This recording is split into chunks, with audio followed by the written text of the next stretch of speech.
Oi pessoal, eu sou o David e hoje nós vamos terminar o quarto livro do Cristianismo Puro e Simples, do C.S. Lewis.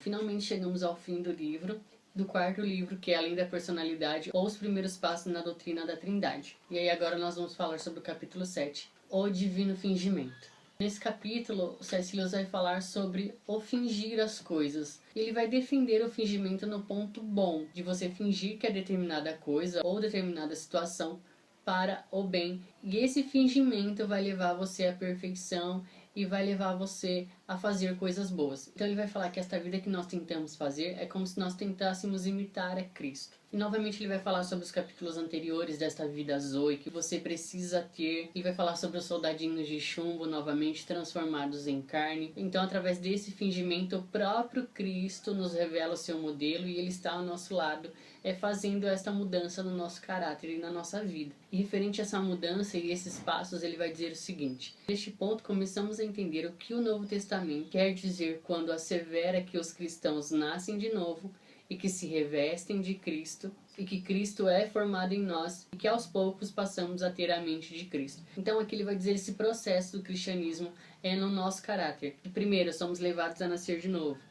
Segundo, que se revestem de Cristo, ou seja, Cristo é o nosso modelo. Esse fingimento de se revestir dele é fazer as coisas como ele faria. E aí vem o terceiro passo, que a partir dessas ações, Cristo vai sendo formado em nós, em nosso caráter. Daí então passamos a ter a mente de Cristo. E ele vai terminar falando sobre dois tópicos. O primeiro é que nós nos sentimos incomodados sim, quando não conseguimos gerar essa conduta no sentido, não que é feito por nós, mas no sentido que quando erramos, nós sentimos uma tristeza, nós ficamos incomodados com aquilo. E aí um ponto que ele falou que eu achei muito interessante foi que às vezes nos acostumamos com as coisas. Ele vai dar um exemplo de ratos no porão. Quando os ratos ouvem barulhos, eles acabam se escondendo. E aí ele vai dar um exemplo que as nossas ações são as mesmas coisas. Quando nós somos pegos de surpresa, nós revelamos quem nós somos de verdade. Para terminar, ele vai dizer também que Deus também finge que nós somos também parecidos com Cristo. Diferente disso, ele vai dizer: mas vamos fazer de conta que essa não é uma mera criatura, mas nosso filho, na medida em que é um homem,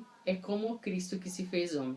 Vamos fazer de conta que essa criatura também parece com ele em espírito. Vamos tratá-la como se ela fosse o que não é, na medida em que é um homem e como o Cristo se fez homem. Vamos fazer de conta que essa criatura também se parece com ele em espírito.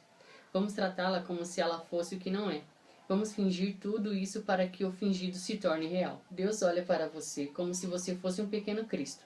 O Cristo está em pé ao seu lado para operar essa transformação em você. Não é desse modo que as coisas mais elevadas sempre elevam as mais baixas? Para ensinar o bebê a falar, a mãe fala com ele como se ele pudesse entendê-la. Tratamos nossos cães como se fossem quase humanos. E é por isso que eles realmente se tornam quase humanos no final. Chegamos no capítulo 8. O cristianismo é difícil ou fácil? Ele vai começar falando sobre o capítulo anterior, que a ideia do cristianismo é de você se revestir de Cristo. Esse é o tema central do cristianismo. E ele vai mais uma vez dizer que não é aquela conduta moral que nós falamos lá no começo, e também não é ser uma pessoa boazinha. Simplificando o capítulo, ele vai dizer que a vida cristã é as duas coisas. Ela é difícil e ela é fácil. Ela é difícil por quê? No sentido de difícil que você precisa morrer. Você precisa matar tudo que é de ruim em você. E não só isso, você precisa entregar tudo a Deus. E tudo é tudo mesmo. Até seus planos, seus sonhos, que são coisas boas. Mas que não se compara aos planos e sonhos que Deus tem para você. E ele também vai dizer que é fácil. E ele vai fazer um comparativo. Difícil porque Jesus disse, tome a sua cruz. E aí essa cruz é no sentido de dor, de renúncia, de morte também. E ele vai dizer que é fácil porque no mesmo capítulo que Jesus disse isso, ele também disse que o fardo dele é leve. E ele vai dizer uma coisa sobre isso que eu achei muito interessante. A via cristã é diferente. É mais difícil e é mais fácil. Cristo diz: quero tudo que é seu. Não quero uma parte do seu tempo, uma parte do seu dinheiro e uma parte do seu trabalho. Quero você. Não vim para atormentá-lo com o seu ser natural. Vim para matá-lo. As meias medidas não me bastam.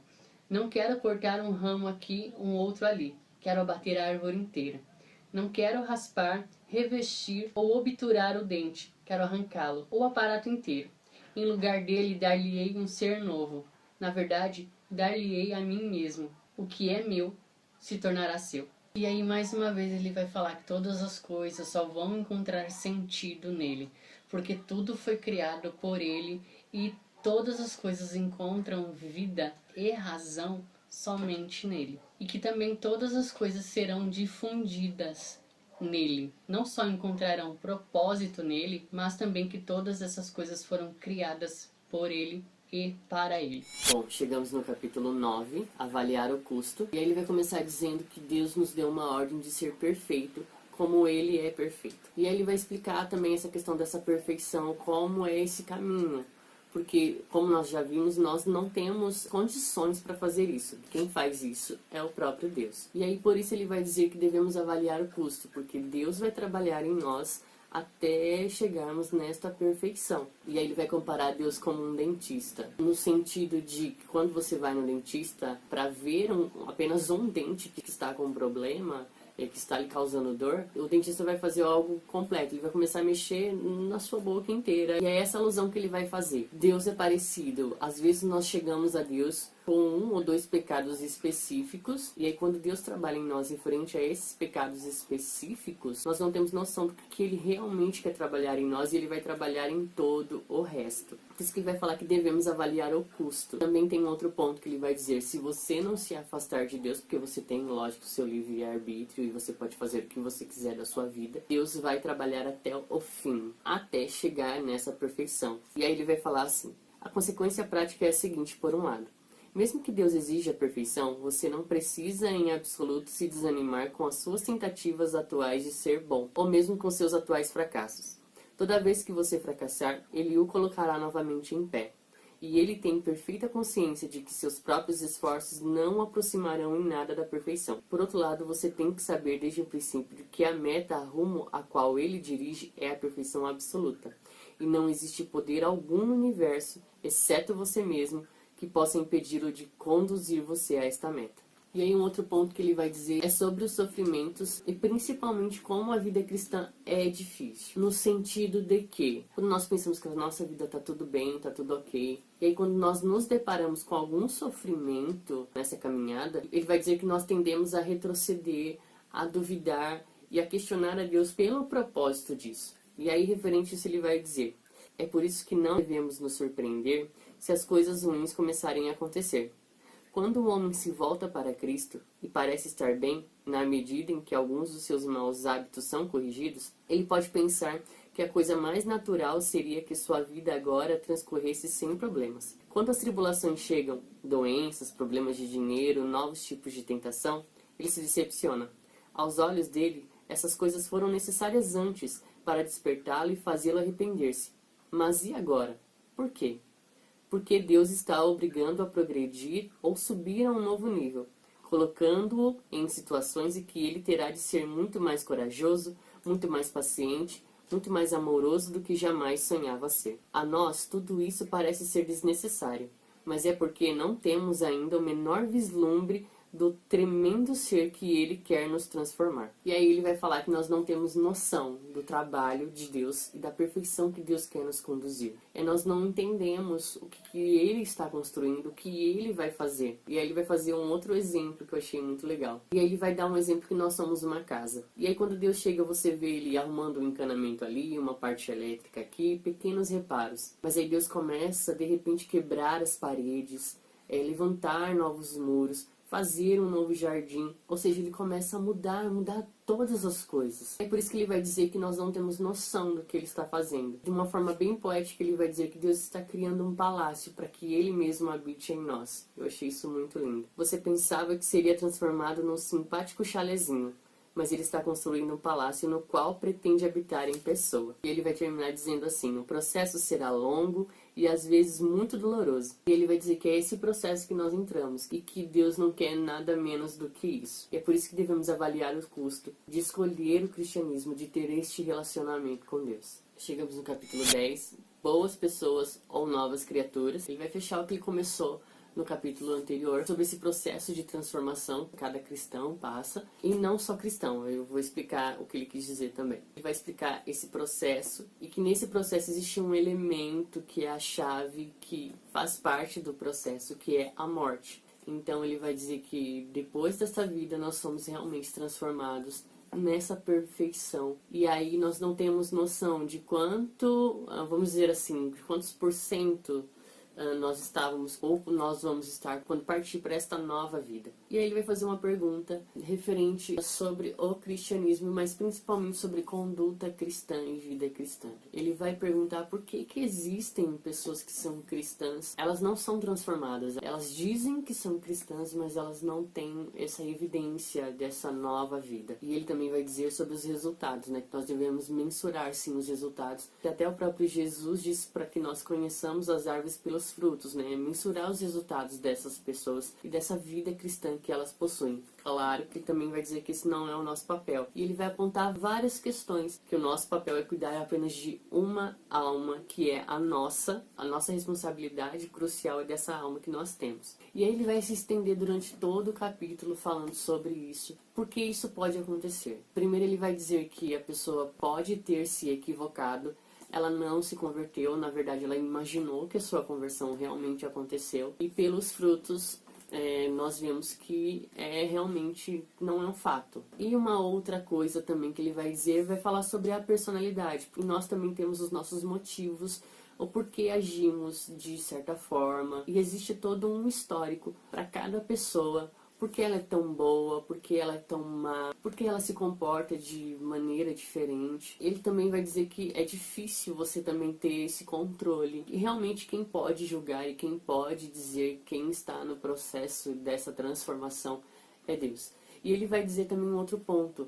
Às vezes, uma pessoa que não é cristã e tem uma outra religião, ele vai dizer no caso do budismo, foi o exemplo que ele usou aqui, às vezes a pessoa, ela tem esses valores cristãos, ela tem essa vida cristã, e realmente Deus pode estar trabalhando nela, nessas questões interiores que ele vai falar aqui, essas mudanças. Ele pode estar trabalhando muito bem numa pessoa que não é realmente do cristianismo, mas por simpatizar pelos conceitos cristãos e levar uma vida cristã, Deus pode estar trabalhando nela sem esse rótulo da religião, sem esse rótulo do cristianismo. E aí é uma coisa que ele vai dizer também, que antes de Cristo Deus pode ter trabalhado em vários seres humanos para essa perfeição e para essa nova vida, para ser uma nova criatura. E aí um outro ponto que ele vai dizer, que eu achei super interessante nesse capítulo, foi da diferença de ser boas criaturas e ser uma nova criatura. Ele vai dizer que boas criaturas, às vezes as pessoas podem, pela sua criação, ela pode ter sido condicionada a ser uma pessoa boa. Ser uma pessoa que fala com todo mundo, que sabe dialogar, que sabe interagir, que sabe respeitar. E aí ele vai dizer que existe um grande ponto. Às vezes essas pessoas, elas se sentem tão boas, tão superiores em relação à maldade e bondade, que elas não percebem que isso foi um dom natural que Deus deu para ela. E ela não percebe que por conta disso, desse dom natural que ela tem, ela não percebe o quanto ela é orgulhosa, porque ela reconhece que para ela ser boa, ela não precisa de Deus. E ele vai dizer que ao contrário, isso acontece com as pessoas ruins.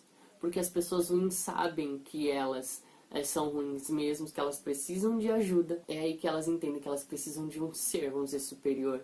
Elas precisam recorrer a Deus para transformar a vida delas e mudar elas por dentro. Referente a isso, ele vai dizer sobre as pessoas boas e más. É um pouquinho extenso, mas eu quero ler. Achei muito rica e muito boa essa observação que ele faz.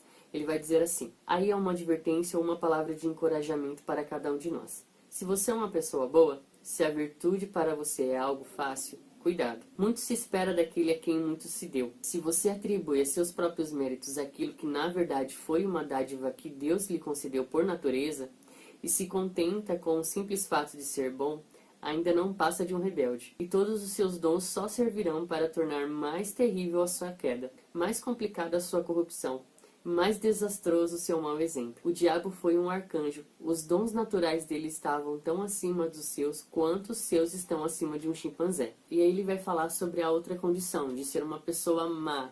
Ele vai usar a condição de pobre. O pobre que ele quer dizer aqui é o pobre de espírito. Ele vai dizer que Jesus quis dizer que não é só uma questão de riqueza, de posse, sim também de pobreza e riqueza, de valores espirituais e de conduta cristã também. Você vai entender quando eu ler o restante. Aí, continuando, ele vai dizer: mas se você é um dos pobres, envenenado por uma criação miserável, numa casa cheia de ciúmes vulgares e brigas gratuitas, sobrecarregado, independentemente da sua vontade, por uma abominável perversão sexual, espiaçado noite e dia por um complexo de inferioridade que o leva a perder a paciência com seus melhores amigos, não se desespere. Ele está bem ciente de tudo isso. Você é um dos pobres que ele abençoou. Ele conhece a máquina ruim que você tenta dirigir. Vá em frente. Faça o possível. Um dia, talvez no outro mundo, mas talvez muito antes disso, ele jogará essa máquina no monturo de ferro velho e lhe dará uma nova. Então você poderá surpreender a todos, inclusive a si mesmo, pois terá aprendido a dirigir numa escola bem difícil. Alguns dos últimos serão os primeiros, e alguns dos primeiros serão os últimos. E aí no final ele vai dizer que Deus usa essas qualidades para nos atrair. Ele vai dizer assim: um mundo de pessoas boazinhas, satisfeitas com a própria bondade natural, cegas para tudo mais, olhando para longe de Deus, estaria tão necessitado de salvação quanto um mundo de infelicidade. E talvez fosse até mais difícil de salvar. E aí ele vai fechar o capítulo dizendo que é muito melhor ser uma nova criatura do que se gabar nos seus próprios dons, nos seus próprios talentos. Ele vai dizer que essa pessoa está meio que desavisada quando ela perceber que os seus dons naturais vão sumir. Quando, ao passar pela morte, estar realmente na presença dele, se dar conta. Ele vai encerrar o capítulo falando sobre quando nós vemos um mau testemunho, ou uma pessoa que se diz cristã e não o é. Ele vai dizer que nós temos que provar por nós mesmos e sermos melhores, não para outra pessoa, para mostrar para outra pessoa, mas sim aprender a ser melhor, porque nós vamos dar conta de nós mesmos. Foi o que eu falei no começo. Nós temos a responsabilidade do destino de apenas uma alma, que é a minha. Chegamos no último capítulo, as novas criaturas, e ele vai falar novamente o que é ser essa nova criatura, o que é buscar essa nova criatura. Ele vai começar dizendo que o homem procura e acredita na evolução. E ele vai falar dessa busca que o homem tem de procurar um ser que é mais evoluído do que ele. E ele vai dizer que essas criaturas já estão entre nós, que são as novas criaturas em Cristo. E ele vai começar a realçar as diferenças entre esse ser natural e ser uma nova criatura. E ele vai falar 5 pontos e eu vou destacar alguns aqui. O primeiro que ele vai falar é que não se propaga por relação sexual. Não é assim que essa nova criatura nasce. O segundo, ele vai dizer que para esse nascimento, os organismos vivos eles são obrigados a nascerem, né? Já na nova vida, não. A pessoa pode abortar. Ele vai dizer assim: se quisermos, podemos regredir, podemos recalcitrar e deixar que a nova humanidade vá em frente sem a presença dessa nova vida. Ele vai dizer que esse novo nascimento é voluntário, mas não da nossa parte. Referente a isso, ele vai dizer: não é voluntário porque nós, por nossa própria conta, poderíamos tê-lo dado ou tê-lo mesmo imaginado, ou seja, de ter essa nova vida. Mas sim é voluntário na medida em que, quando nos é oferecido, podemos recusá-lo. Do terceiro, ele vai voltar sobre a boa infecção que nós falamos lá atrás, que essa vida é gerada quando nós temos contato com o primeiro homem novo, que é Jesus, e ele vai dizer: os outros homens se tornam novos por estar nele. O quarto, ele vai dizer que esta nova vida, apesar de tentarem acabar com ela, ele vai dar um exemplo da ressurreição de Cristo, que quando Cristo morreu, acharam que tinham acabado com um movimento que tinha na época, mas não, que só cresceu. Eles acharam que tinha morrido e Cristo ressuscita, e assim é o cristianismo. Apesar das perseguições, apesar das lutas, e apesar de ter essa perseguição que tenta abafar a todo custo, o cristianismo ele sempre volta. Ele volta mais forte e ele sempre está em expansão. Ele vai dizer: deve ser por isso que o mundo nos odeia tanto. E por fim ele vai dizer que apesar das lutas, esta nova vida, ela deve ser incutida, ela deve ser vivida. E apesar de ter que morrer para si mesmo, não existe um outro lugar que possamos encontrar vida. E ele vai começar a falar sobre esse novo nascimento, sobre ser essa nova criatura, de uma forma bem prática. Ele vai dizer assim: para nos tornarmos novas criaturas, devemos perder o que agora chamamos de nós mesmos. Temos de sair de nós mesmos e entrar em Cristo. A vontade dele tem de ser a nossa, e temos de pensar seus pensamentos. Temos de ter a mente de Cristo, como a Bíblia diz. Quanto mais tiramos do caminho aquilo que agora chamamos de nós mesmos e deixamos que Ele tome conta de nós, tanto mais nos tornamos aquilo que realmente somos. Ele é tão grande que milhões e milhões de pequenos Cristos, todos diferentes, não serão suficientes para expressá-lo plenamente. Foi Ele que fez a todos.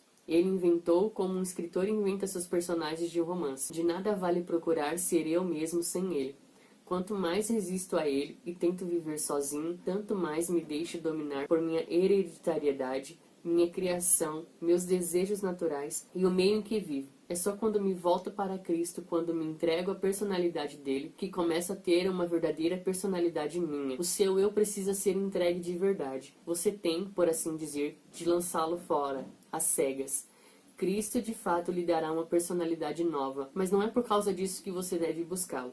Enquanto estiver preocupado com a sua personalidade, você não estará caminhando na direção dele de modo algum. O primeiro passo consiste em procurar esquecer completamente de si mesmo. O seu novo eu, seu verdadeiro, que é de Cristo e é seu justamente porque é dele, não surgirá enquanto você estiver procurando.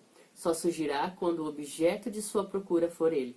Perca sua vida para salvá-la, submeta-se à morte cotidiana de suas ambições e dos seus maiores desejos, e no fim, a morte do seu corpo inteiro. Submeta a ela com todas as suas fibras do seu ser, e você encontrará a vida eterna. Não guarde nada para si. Nada que você não deu chegará a ser verdadeiramente seu. Nada que não tiver morrido chegará a ser ressuscitado dos mortos. Se você buscar a si mesmo, no fim só encontrará o ódio, a solidão, o desespero, a fúria, a ruína e a podridão. Se buscar a Cristo, o encontrará, e junto com ele encontrará todas as coisas. Bem, foi bem extenso esse final, mas eu quis fechar com todo esse resumo para falar sobre o cristianismo no final das contas, que é ter este relacionamento com Cristo. E como nós vimos, é Ele que nos transforma. E apesar de ter que entregar tudo, o nosso eu, a nossa vontade, as coisas que pensamos que são nossas por direito, Ele só vai dizer que nós só encontramos vida quando nós realmente estamos dispostos a morrer. A matemática do reino é totalmente diferente. É morte, você encontra vida. Quem é o último é o primeiro. Quem é servo é o líder. Esses são alguns pontos do cristianismo. E muito mais que receber um rótulo de religioso e cristão, e se buscarmos a Deus, nós vamos encontrar todo o resto. Então, eu termino por aqui, fechando essa série lendo esse livro maravilhoso, Cristianismo Puro e Simples, do C.S. Lewis. Eu espero que você tenha gostado. Se você chegou até aqui, muito obrigado por ter visto todos os vídeos. Eu quero te convidar a comentar o que você achou, quais foram as partes que te chamaram a atenção. Se tem alguma dúvida, se tem alguma pergunta, algum ponto que eu não falei, que pode ser uma discussão plausível sobre o assunto do livro. E no mais, eu quero mesmo agradecer a todos vocês que assistiram desde o começo até aqui. Bom, eu vou ficando por aqui. Eu vejo vocês numa próxima. Até mais.